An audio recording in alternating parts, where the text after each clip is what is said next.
Morning sunlight filtered through the oak trees as I walked along the eastern fence of my ranch, coffee mug in hand, the way I had started every day for the past 15 years. The Robertson family ranch spread across 120 acres of the most beautiful land in the county, passed down to me by my grandfather who purchased it after returning from Vietnam. This place was more than property. It was my heritage, my sanctuary, and my future. The main house stood proud on a gentle rise, its wooden porch wrapping around like a protective embrace. Behind it, the red barn housed my equipment and served as shelter for my 4 horses during storms. The pastures stretched out in a patchwork of green, dotted with grazing cattle, and the small pond that caught fire with gold at sunset. Every fence post, every repaired roof shingle, every newly planted tree bore witness to the love and labor invested in this land. For decades, the surrounding area remained largely undeveloped, with only a few scattered homesteads sharing our rural tranquility. That changed last spring when Meadowview Estates broke ground 2 miles east of my property line. The development brought 50 new homes, paved roads cutting through previously forested areas, and the formation of a homeowners association that seemed determined to bring suburban order to our countryside. I watched the construction with mild concern, but assured myself their rules and regulations would never reach as far as my ranch.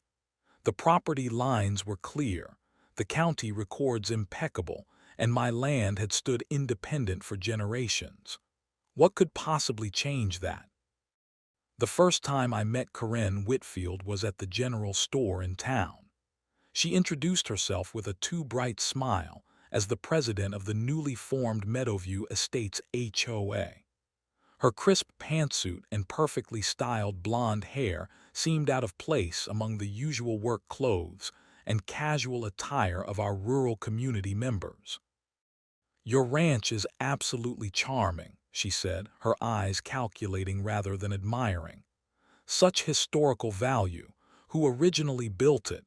Do you have the original deed?" I explained that my grandfather purchased the property in the 70s from the Johnson family, who had owned it since the early 1900s. Karen seemed unusually interested, asking specific questions about boundary lines and historical features. At the time, I attributed her curiosity to genuine interest in local history. Over the next few weeks, I noticed her silver SUV driving slowly along the road that bordered my eastern property line. Twice, I spotted her taking photographs of my fence posts and entrance gate. When I waved, she would smile and drive away. Something about those encounters left me uneasy, but I dismissed the feeling as unwarranted suspicion. Then came the letter. The official HOA letterhead seemed absurd atop a document claiming preliminary jurisdiction over my property. According to the notice, recent historical research suggested my ranch fell within the original boundaries of what was now Meadowview Estates. The letter requested my attendance at a meeting to discuss integration and compliance matters. I laughed out loud as I tossed the letter onto my kitchen counter. Clearly, someone had made a ridiculous administrative error. My property was nowhere near their development, and no HOA could suddenly claim ownership of established land. I decided to attend their meeting simply to clear up this obvious mistake. As the sun set that evening, I stood on my porch watching my horses in the pasture, completely untroubled by what I believed was a simple misunderstanding. I could not possibly have imagined how that single piece of paper would threaten everything I held dear, or the battle that lay ahead to protect not just my property, but my entire way of life. The Meadowview Estates Community Center was a converted farmhouse at the entrance to the development, its historic character now masked by fresh beige paint and corporate-style landscaping. Inside, the meeting room buzzed with low conversation as I took a seat at the back. Karen noticed me immediately and gestured to an empty chair at the front table. Reluctantly, I moved forward, uncomfortable with the attention from the 24 residents present. Now that everyone has arrived, we can address the Robertson Ranch integration, Karen announced, her voice carrying an authority that silenced the room. The overhead fluorescent lights cast harsh shadows across her face as she looked at me directly. As you know, Mr. Robertson, we sent notification regarding your property's inclusion in our jurisdiction. There must be some mistake, I responded calmly. My ranch predates your development by decades. It has never been part of any HOA, and it certainly is not within your boundaries. Karen smiled thinly as she opened a leather portfolio. Actually, we have conducted extensive historical research. The land your ranch occupies was originally established and built by my ancestors in 1840. She removed several photocopied documents and slid them across the table. I stared in disbelief at the yellowed papers. They appeared to be fragments of old letters, a hand-drawn map with property markings, and what looked like genealogical charts with the name Whitfield circled in red ink. None of these documents were official records or legitimate deeds. My great-great-grandfather Jeremiah Whitfield established the original homestead exactly where your main house now stands, Karen continued, her voice taking on a rehearsed quality. The Whitfield family maintained ownership until an unfortunate series of events in the early 1900s resulted in improper transfer of the deed.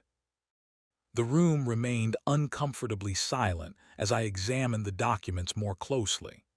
The map had clearly been altered, with property lines drawn to encompass areas far beyond what any historical record would support. The letters appeared generic, with no specific references to actual landmarks or legal descriptions. This is absurd, I stated firmly, keeping my rising anger in check. I have the complete chain of title for my property dating back to the original land grant.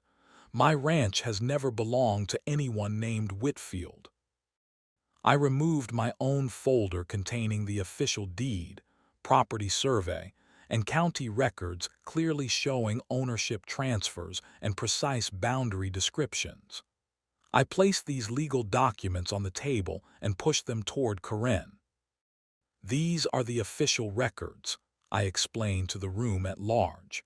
My property lines are clearly defined and registered with the county. Your development is nearly 2 miles from my eastern boundary. Karen barely glanced at my documents. She waved her hand dismissively, her French manicured nails catching the light. Modern paperwork is often incomplete. Historical precedent clearly shows the Whitfield claim predates any of these documents. As such, the HOA has rightful jurisdiction based on original ownership. She leaned forward, her voice dropping to a tone that only I could hear. The HOA board has voted unanimously to assert our authority over your property. You will need to begin compliance with our standards immediately. This is ridiculous, I responded, my voice rising despite my efforts to remain calm.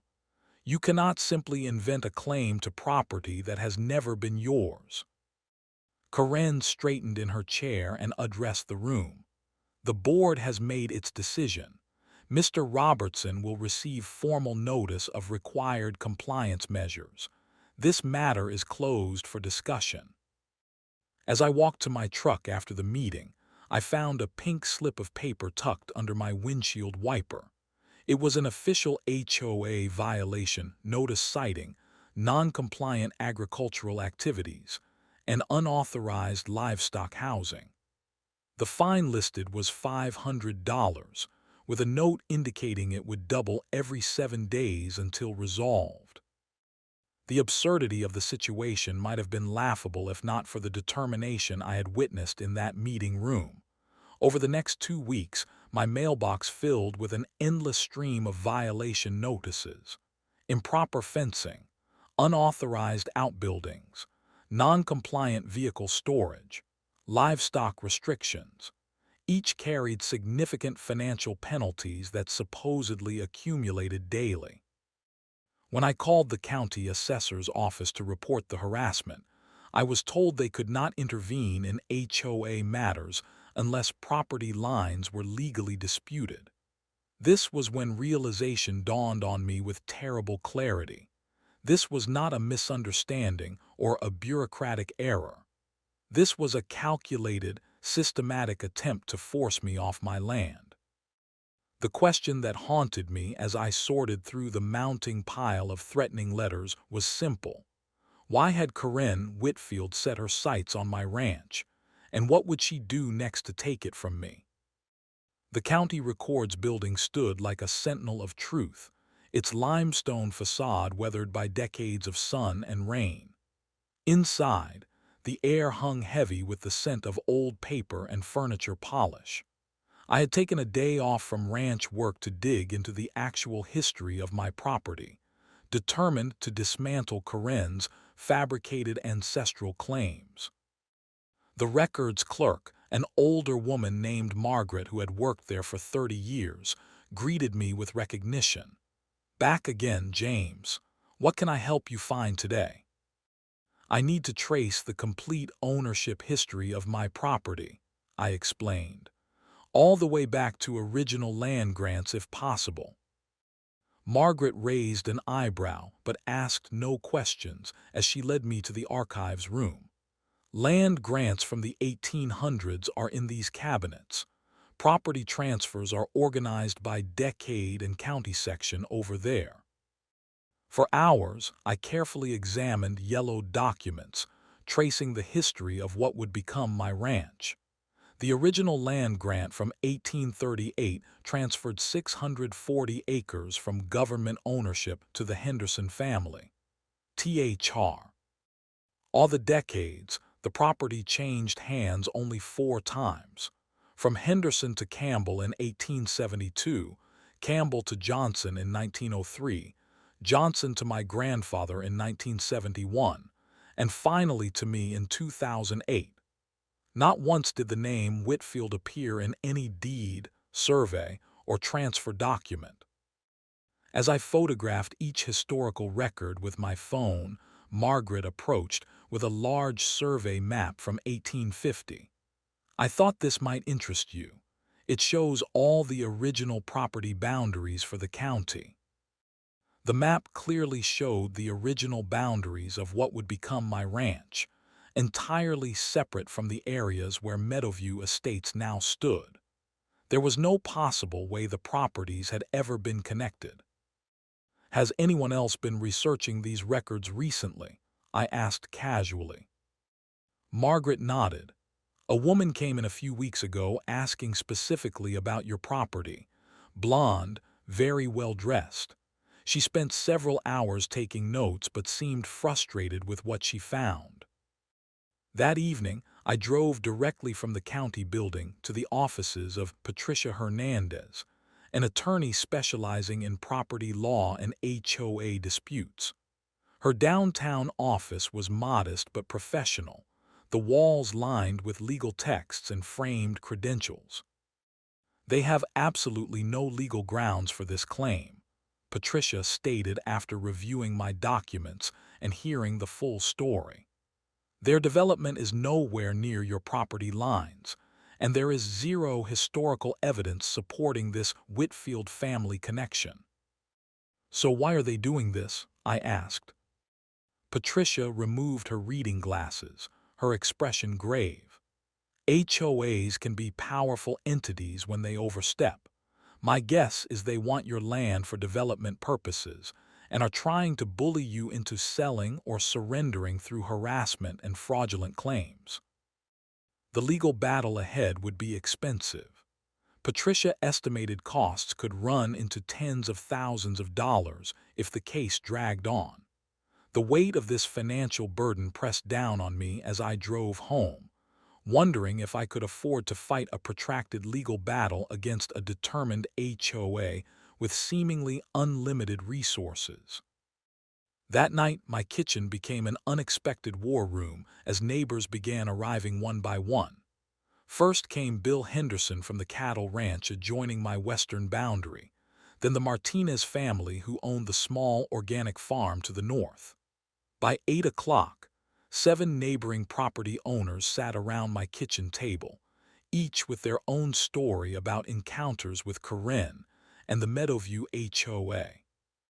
She tried claiming our apple orchard violated some view ordinance, Maria Martinez explained, anger evident in her voice.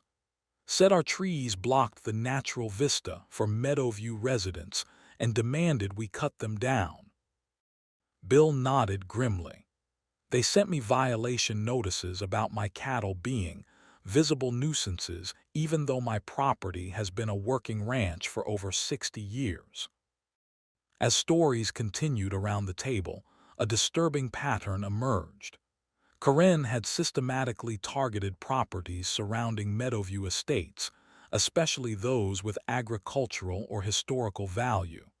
In each case, she had used different tactics but with the same apparent goal: expanding HOA control beyond its legal boundaries.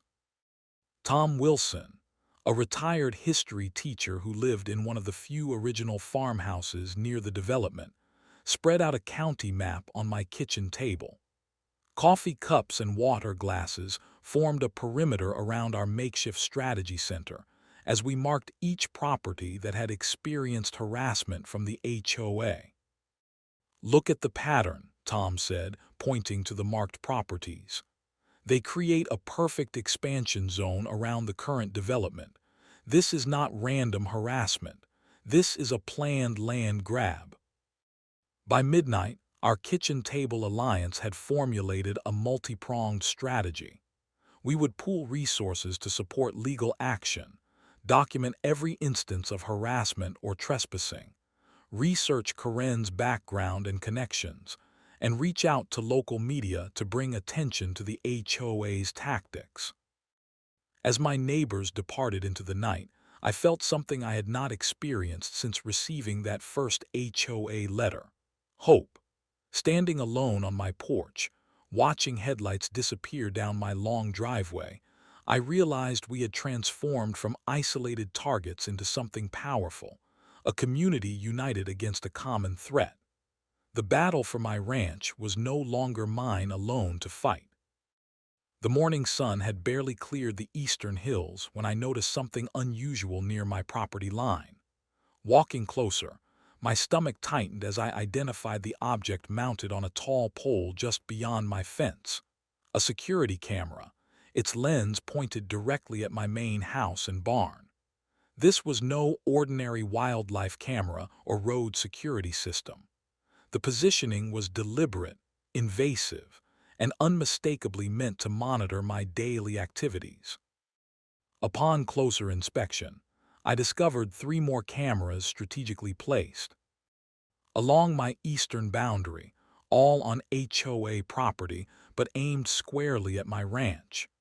Each bore the small logo of the Meadowview Estate security system.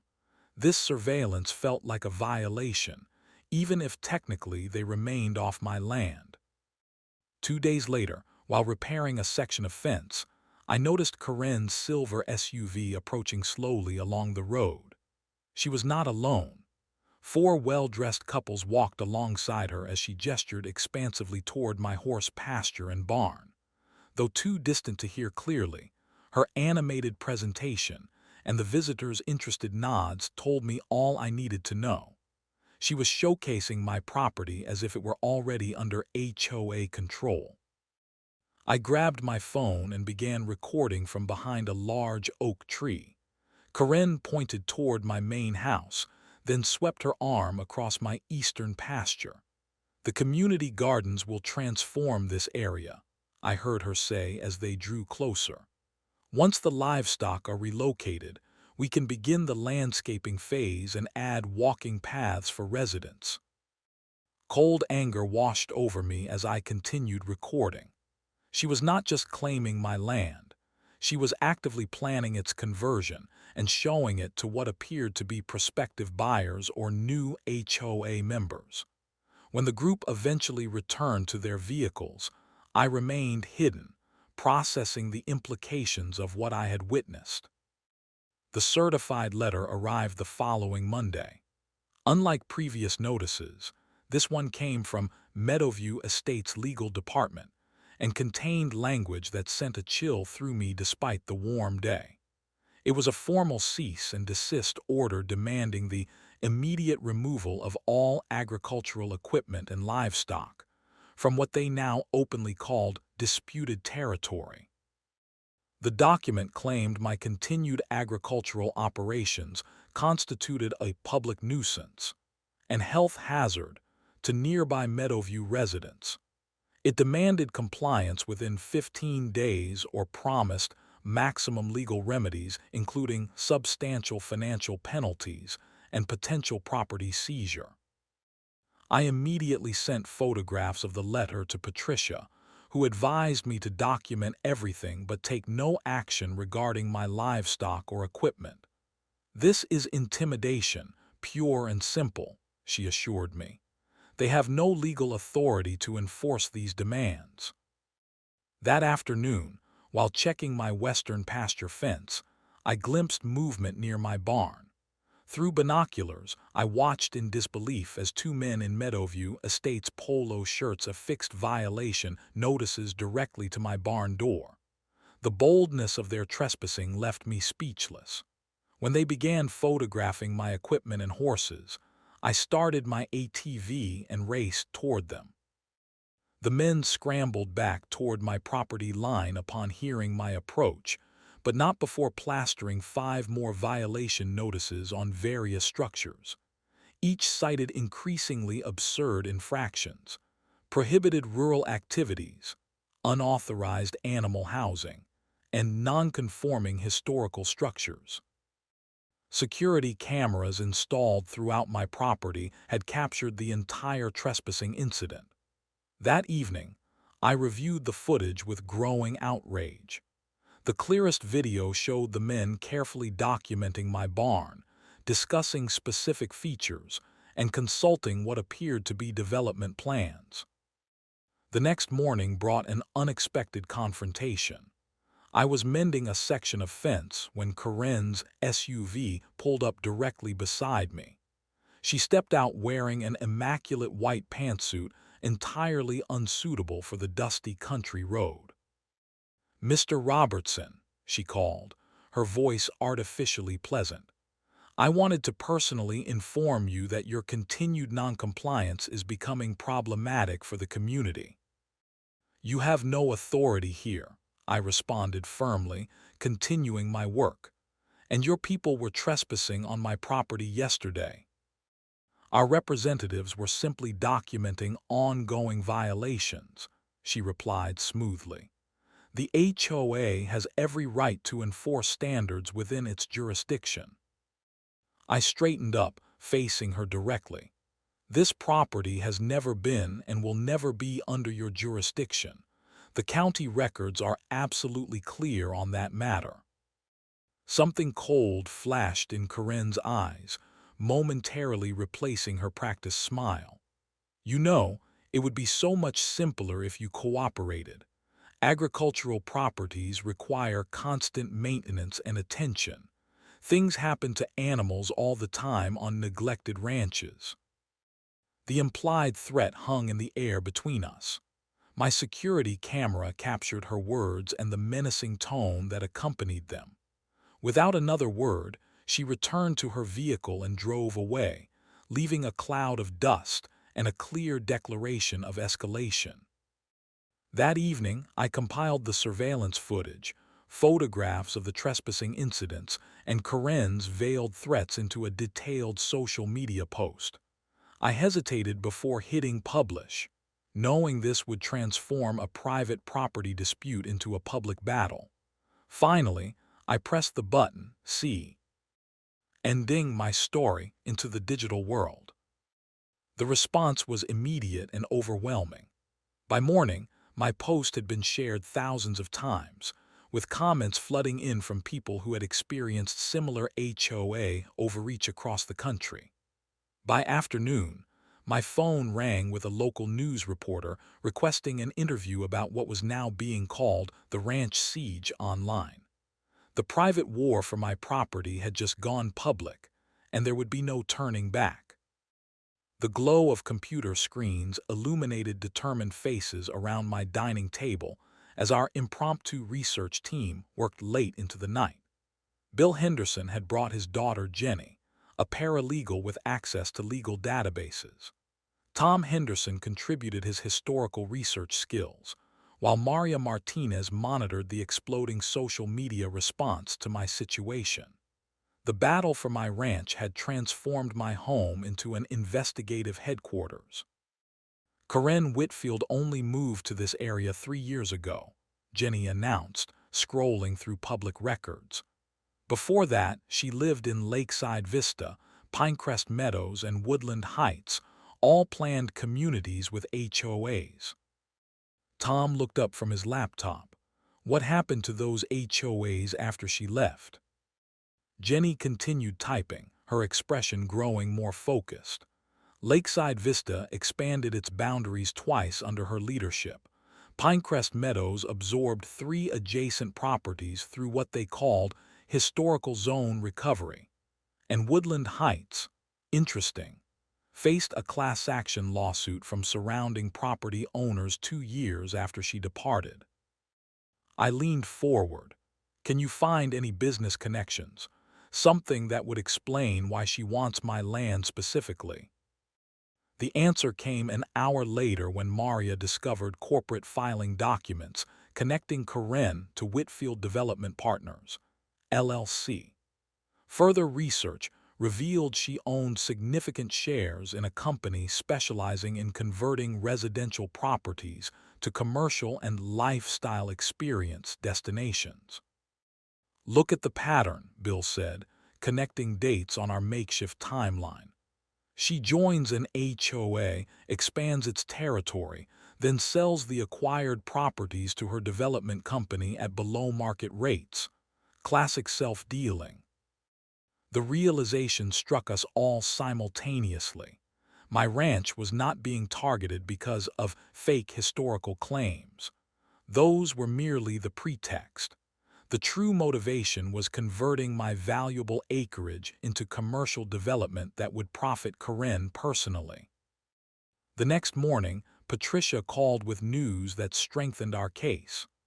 I spoke with a colleague who represented homeowners in the Woodland Heights lawsuit.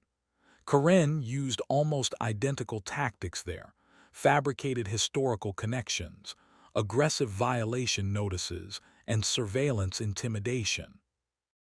Our investigation took an unexpected turn when Tom located the actual descendants of the original property builders. Through historical society records and genealogy databases, he found Marion and Harold Chambers, an elderly couple living in Arizona who were direct descendants of the Henderson family that received the original land grant in 1838. The video call with the Chambers was recorded with their permission. Their genuine confusion upon hearing Karen's ancestral claims quickly turned to indignation. Our family kept meticulous records, Marion explained, holding up a leather-bound family Bible with generations of names and dates. There has never been any Whitfield connection to that property. The land passed directly from James Henderson to the Campbell family when our ancestor moved west. Harold, a former land surveyor, was even more definitive. The original boundary markers and survey stakes are documented in family records. Your ranch boundaries have remained essentially unchanged since 1838. Any claim otherwise is simply fabricated. The most damning evidence came when Patricia obtained the original HOA boundary documents from county planning archives. When compared with current versions being circulated by Karen, subtle but significant alterations were visible. Property lines redrawn, boundary markers moved, and historical references changed to encompass my ranch and other targeted properties. "This is textbook document fraud," Patricia stated firmly. "The original filed boundaries approved by the County Planning Commission clearly show Meadowview Estates ending 2 miles east of your property line. These altered documents were never officially filed or approved." Over the next week, we meticulously compiled our evidence. Time-stamped photos of HOA members trespassing, video recordings of Karen's threats and boundary tour, documented patterns from previous communities, testimonials from other targeted property owners, expert statements from the Chambers family, and the fraudulent boundary modifications. The surveillance cameras Karen had installed to intimidate me had become our allies, as we documented every inch. Tants of HOA members photographing my property or approaching my boundaries. My own security system captured multiple additional trespassing incidents, including one where Karen herself measured distances from my barn to the road while speaking into a recorder. The local news story had expanded to regional coverage, with a sympathetic reporter digging into Karen's history at previous communities. Former victims of her tactics began reaching out, providing additional evidence of her methodology and motives. Patricia reviewed our assembled evidence with growing confidence. "This goes beyond HOA overreach," she concluded. "We have documented evidence of fraud, harassment, criminal trespass, and conspiracy.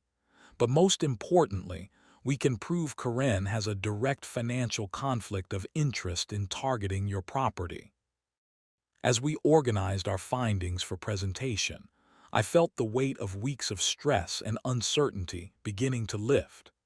The truth was assembled before us in undeniable detail, a comprehensive record of corruption and deceit that even the most ardent HOA supporter could not ignore. The question now was how and where to present this evidence for maximum impact. Patricia's suggestion was bold but strategically sound.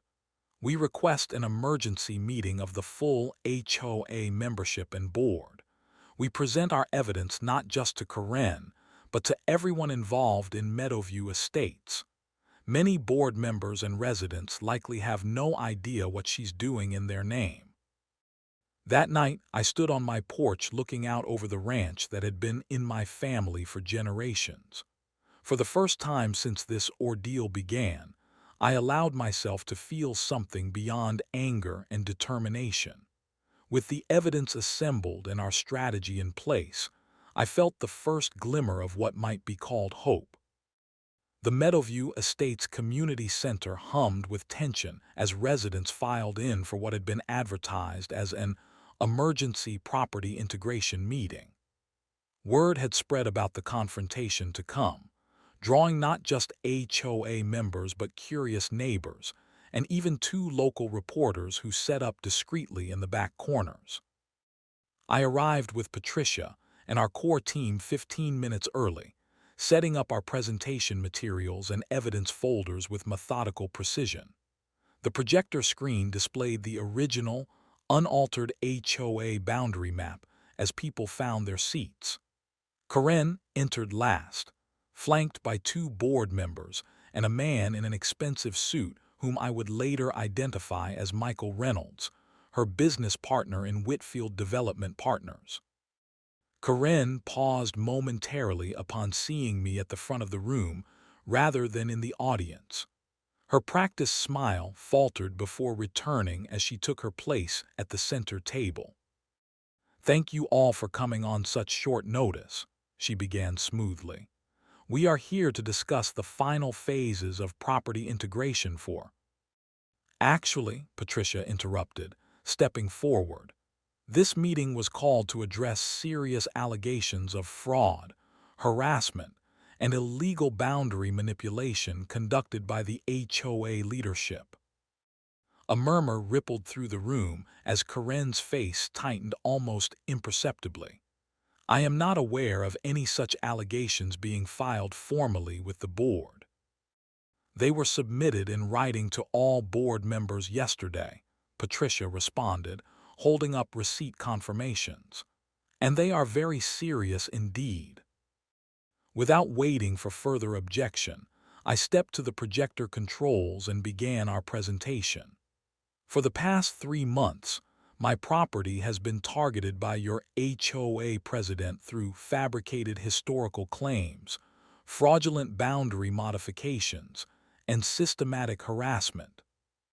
The room fell silent as I methodically presented our evidence. First came the authentic county records showing the complete ownership history of my ranch, establishing that no Whitfield had ever owned or built on the property. The historical maps clearly demonstrated the separation between my land and what became Meadowview Estates. These are the actual, legal boundaries of Meadowview Estates as approved by the County Planning Commission, I explained, displaying the original documents. And these, I transitioned to the altered versions Karen had been distributing, are the fraudulently modified boundaries being used to claim jurisdiction over my ranch and other properties. Side-by-side comparison showed unmistakable alterations, with property lines extended and landmarks repositioned. Board members exchanged uneasy glances as the evidence mounted. The recorded video testimony from the Chambers family, true descendants of the original property owners, drew audible reactions from the audience. Marion Chambers spoke directly to the camera. Our family has maintained records since 1838. There has never been any Whitfield ownership of that land. Any claim to the contrary is simply untrue. Karen rose to her feet. These people have no standing here. Historical records are often incomplete. The records are not incomplete, I countered, advancing to surveillance footage showing HOA members trespassing on my property. Your actions, however, are thoroughly documented. The room grew increasingly uncomfortable as video played showing Karen herself measuring my barn while describing to someone on her phone how the space could be converted once acquired. Most damning was the recorded threat about things happening to animals on my property. Patricia then revealed the business connection that explained everything. Karen Whitfield owns a controlling interest in Whitfield Development Partners, which specializes in commercial conversion of residential properties. The projection showed corporate filings and ownership documents. This same company purchased expanded HOA territories in 3 previous communities where Ms. Whitfield served as HOA president. Michael Reynolds, Karen's business partner who had remained silent until now, shifted uncomfortably in his seat as attention turned toward him. Mr. Reynolds, Patricia addressed him directly, perhaps you could explain the development plans your company has already drafted for the Robertson Ranch property. We merely prepare contingency plans for potential future acquisitions, he responded defensively. It's standard business practice too. To what? An older board member interrupted. To target properties before they're even for sale, to use an HOA as your personal acquisition tool.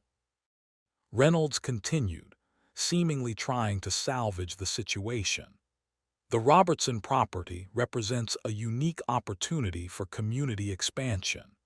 Our preliminary designs would transform the outdated agricultural facilities into a modern retail and entertainment destination that would benefit all Meadowview residents. A collective gasp spread through the room at this inadvertent confirmation of everything we had alleged. Karen shot a venomous glare at her partner as he realized his mistake too late. So there are development plans, another board member stated flatly. When exactly was the board informed of your financial interest in this expansion, Karen? The meeting descended into chaos as residents began speaking over one another. Several stood to share their own experiences of intimidation by Karen when they questioned HOA decisions. Others expressed outrage at being unwitting participants in what appeared to be a fraudulent land grab scheme. Backed into a corner, Karen's carefully maintained facade finally shattered. "You people have no vision," she shouted, silencing the room. "Do you think this backward rural area will survive without development? I am trying to bring progress and increased property values." In a sudden movement that startled everyone, she lunged for our evidence folders, sending documents flying across the table. "These records are incomplete. My family built this entire area. I have documentation you haven't seen."